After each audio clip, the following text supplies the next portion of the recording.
وسط كل الضغوطات والظروف الصعبه اللي راني نمر بها قررت اليوم نفرح العائله تاعي وتاني نطلع شويه المورال الروحي. راهم يتابعوني في لي ستوري عارفيني ماش باقي لي بزاف ونخوي الدار. الله غالب هذه حاله الكراي. درك انا جيت اليوم حبيت نفرح روحي والعائله تاعي بهذه الطاوله تاع فطور الصباح اللي راح تكون خفيفه ظريفه وبزاف بنينه. وشكون كيفي مهما كان طايح لها المورال تنوض الطيب ودير اجمل الوصفات. هنا اول حاجه العميرات راح نجيب بان دومي، راح ندير لكم مملحه خفيفه ما تامنوش حال بنينه. راح نجيب البان دومي تاعي وراح نجيب هذيك كريم كامونبير تاع لو فيرميي مصنوعه من حليب البقر 100% كريميه وبزاف بنينه. واللي عشاق الكامونبير نقول لكم غير جربوها لي.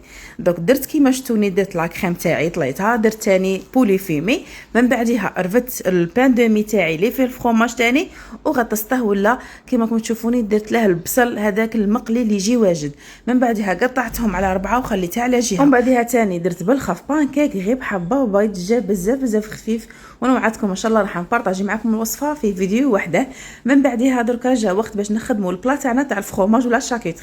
هنا عندي كامونبير ما كانش اللي ما يعرفش لو فيرمي، ونعرفوا باللي اول منتوج خدموه لو فيرمي اللي هو كامونبير.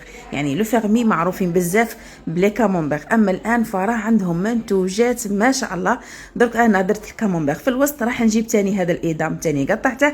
راح تاني شوفوا هنا الشكل كيفاش درته. في تفاصيل نتوما ديروا كيما تبغوا، مي حتى اللي بغوا لي كوموند ولا عندها خطبه ولا جاينها ضياف نجموا تدوا الفكره. تاني درت غودا من عند لو فيرمي تاني قطعتها كيما هكا. تاني درت هذاك البسكوي سالي، درت تاني الحسل. نعرفوا باللي الكامونبير يبغي بزاف الحسل.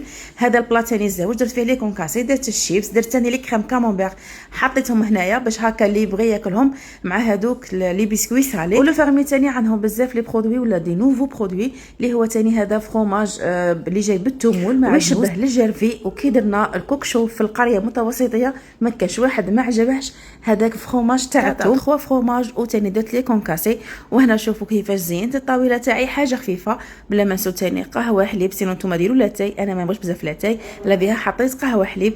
وهذه هي الطاوله تاعي. شوفوا لي كامونبير في التالي كي يضربها بتبليقه في الحسل واحد البنه اي غير جربوا لي هذا الفطور.